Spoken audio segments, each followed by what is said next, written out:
আম বড় পেয়ারা লঙ্কা চারা মাখবো কি করে, আচ্ছা করে মেখে নুন লঙ্কা দিয়ে খাবো কি করে।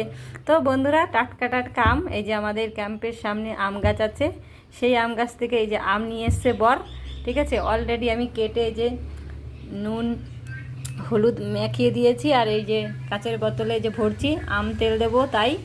তো টাটকা টাটকা আম তো খুবই ভালো লাগে। আমের সময় যে আম তেল করে রাখতে হয় অসময়ের জন্য, মুড়ি দিয়ে খাওয়ার জন্য বা অন্য কিছু দিয়ে খাওয়ার জন্য।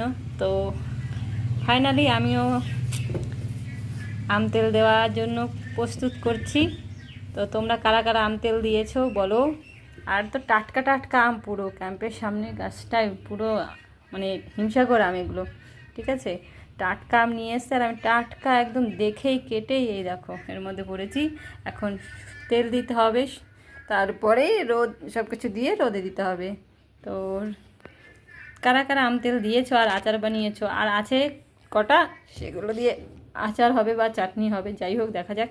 তো তোমরা কারা কারা আম তেল দিলে জানিও। তো টাটা বাই বাই, পরে আবার দেখা হবে।